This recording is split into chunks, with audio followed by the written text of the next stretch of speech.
Hai hai hai, apa kabar anakku yang soleh-soleha? Alhamdulillah, sekarang bertemu dengan Bu Guru kembali dalam video-video pembelajaran mengenai tematik. Anak-anak, terima kasih karena sudah selalu menyimak dan melihat video-video yang disampaikan oleh Bu Guru. Semoga anak-anak bisa mendapatkan manfaat dari semua pembelajaran-pembelajaran yang disampaikan oleh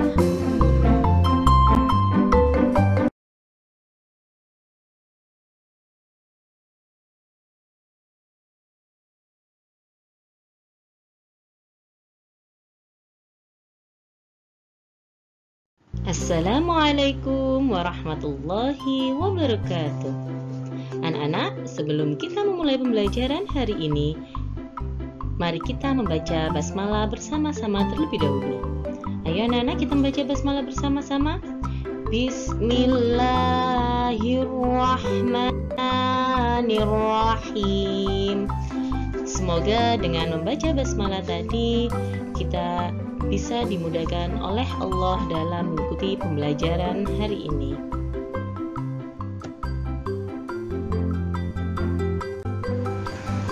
Apa kabar anak-anakku yang soleh-soleha?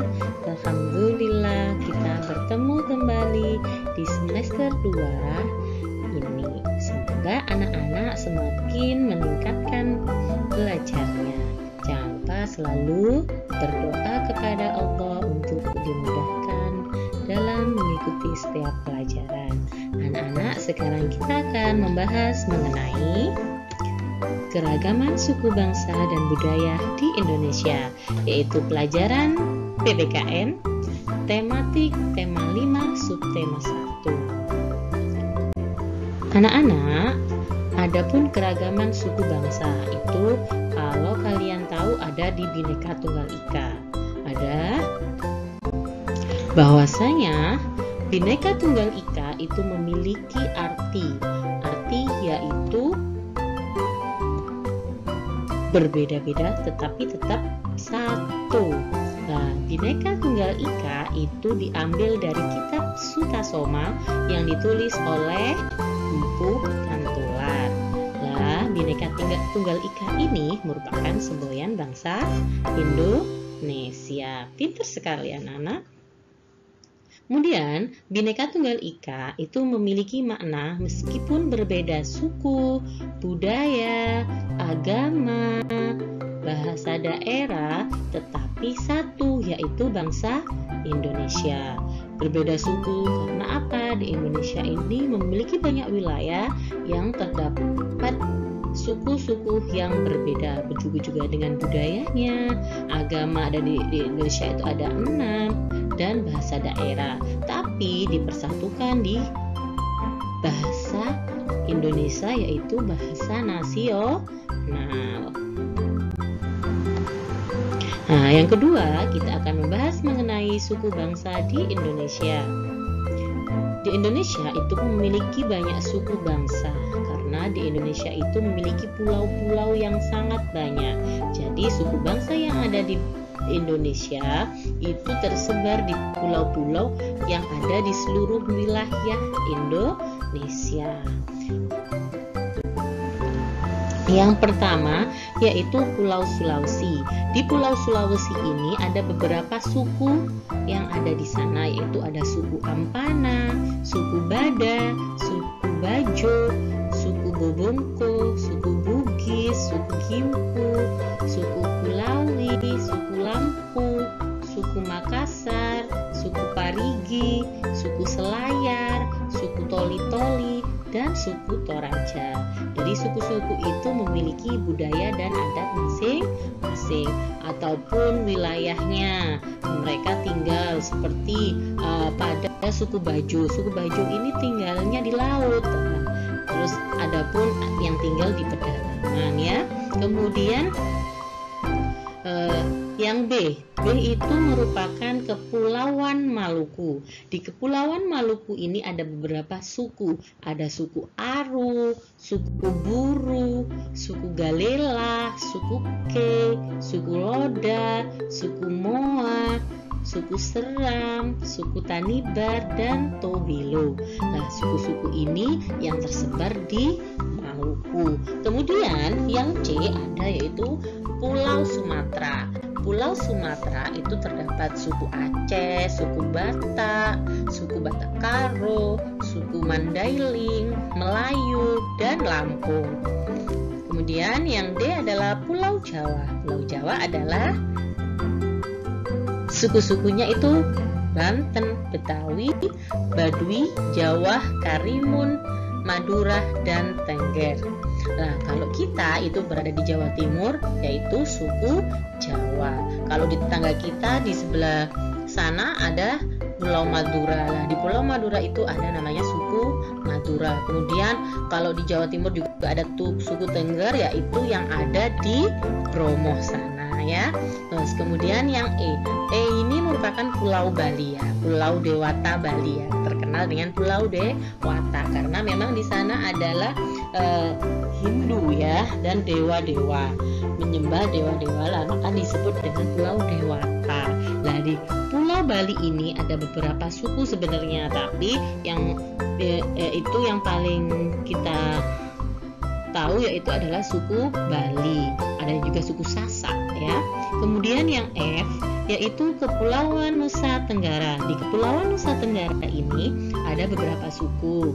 Yang pertama ada Alor, Aponi, Belu, Bima, Bodar, Damar, Dompu, Ende, Flores, Helong, Kupan, dan Lombok.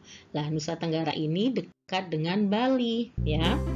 Ada beberapa kesamaan mungkin di situ, di dekat-dekat yang dekat Pulau Bali. Kemudian ada juga pulau di Kalimantan.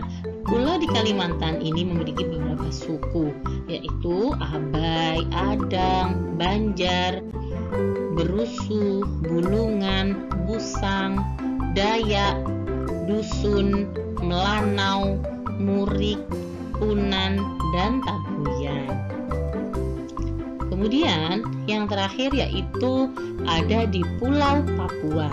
Pulau Papua juga sangat banyak sekali suku-sukunya. Ada yang suku di pedalaman.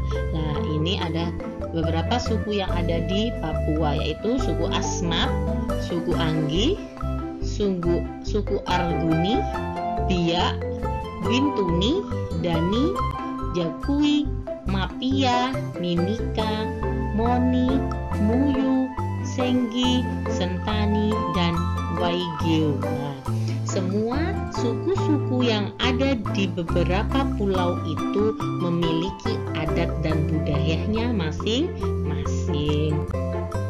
Dan keragaman-keragaman itu disatukan dalam bangsa ini, yaitu bangsa Indonesia. Budaya Indonesia.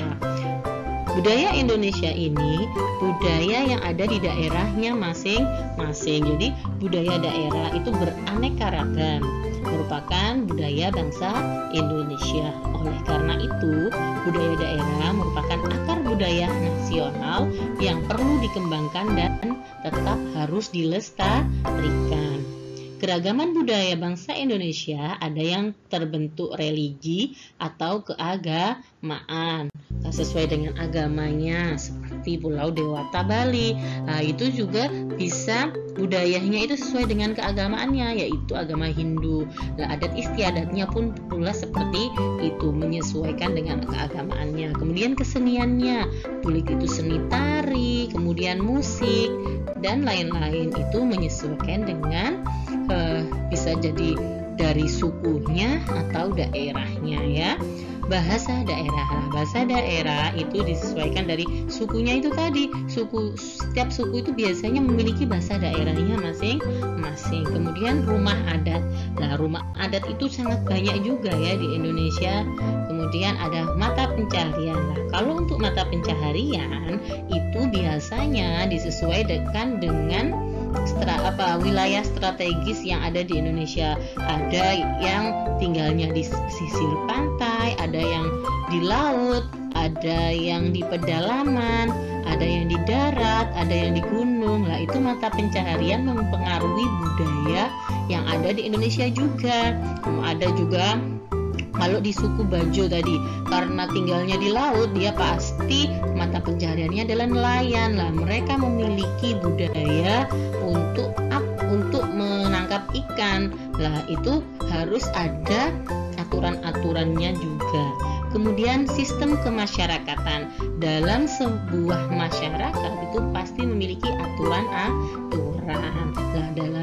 Nah, di Indonesia itu memiliki banyak suku, budaya itu memiliki aturan-aturan sesuai dengan suku budayanya masing-masing. Kemudian ada peralatan hidup. Peralatan hidup itu bisa juga pakaiannya. Setiap daerah memiliki pakaian adat masing-masing ataupun alat untuk berburu, kemudian untuk perang itu memiliki senjata-senjata adat sesuai dengan suku atau daerahnya masing-masing. Kemudian ada pun kesatuan dalam keragaman yang terdapat di Bhinneka Tunggal Ika. Yang pertama yang akan kita bahas yaitu manfaat kesatuan. Sebagai bangsa yang memiliki banyak keragaman, kita harus memiliki rasa dan sikap persatuan dan kesatuan bagi masyarakat Indonesia. Nah, itu perlu untuk kita lakukan agar dapat tercapainya kejayaan bangsa kita. Nah, jadi sikap persatuan itu dapat meringankan suatu permasalahan dan mempercepat selesainya suatu pekerjaan. Jadi kalau kesatuan, gotong royong, kita melakukan apapun akan mudah dan cepat selesainya. Contohnya kalau di daerah Bali, contoh Bali ya, terus kemudian ada orang meninggal. Di sana itu kalau ada orang meninggal itu ada namanya upacara ngaben. Lah itu untuk upacara untuk orang yang sudah meninggal. Lah itu semua itu akan dilakukan secara bersama-sama, bergotong royong seluruh warganya untuk mempersiapkan acara tersebut. Jadi kalau sudah dilakukan secara bersama-sama akan mudah dan cepat selesai. Kemudian ada di beberapa daerah atau suku, di suku Asmat mungkin ya di Papua. Di sana juga memiliki peraturan adat yang dapat menyelesaikan sebuah masalah oleh hukum adat mereka. Nah, kemudian yang kedua yaitu menghargai keragaman budaya di Indonesia. Sesuai dengan semboyan Bhinneka Tunggal Ika, berarti yang berbeda-beda tetapi satu itu sangat penting bagi kehidupan berbangsa dan bernegara. Apalagi bangsa Indonesia yang begitu beragam budaya dan sukunya. Kemudian penduduk Indonesia ini dari banyak suku bangsa, budaya dan terpancar dalam lokasi yang luas. Budaya daerah di Indonesia merupakan ciri khasnya masing-masing daerah. Jadi memiliki ciri khasnya masing-masing. Kebudayaan daerah yang beraneka ragam memperkaya kebudayaan nasional. Jadi keberagaman itu disatukan, tetap harus sesuai dengan aturan-aturan yang ada di negara kita dan jadi memperkaya kebudayaan yang ada di Indonesia. Jadi kebudayaan adalah salah satu ciri khas suatu bangsa. Jadi kita jangan malu dengan adat budaya kita, karena adat budaya itu bisa menjadi kebanggaan kita di luar ya. Kita harus bisa melestarikan dan tetap harus bangga ya. Jangan mudah meniru kebudayaan asing yang tidak sesuai dengan budaya bangsa, karena tidak sesuai dengan adat istiadat kita. Tapi kita meniru budaya barat yang kita tidak patut untuk kita tiru. Kalau yang baik boleh kita tiru, tapi yang buruk jangan sampai kita tiru. Harus disesuaikan dengan moral yang ada di negara kita. Oke anak-anak, itu semua tadi yaitu pembahasan mengenai keragaman suku budaya di Indonesia. Suku dan budaya yang ada di Indonesia ini memang sangat banyak, tapi dapat disatukan menjadi kebudayaan nasional yang bisa mempersatukan seluruh masyarakat Indonesia. Semoga cita-cita para pahlawan kita untuk selalu Indonesia ini rukun dan selalu bersatu akan tetap kita lakukan dengan selalu melestarikan budaya kita, menghargai setiap budaya yang ada di Indonesia. Jangan sampai terpecah belah. Terima kasih anak-anak. Semoga anak-anak bisa memahami segala yang tadi, semua tadi yang diterangkan oleh Bu Lura. Terima kasih. Wassalamualaikum warahmatullahi wabarakatuh.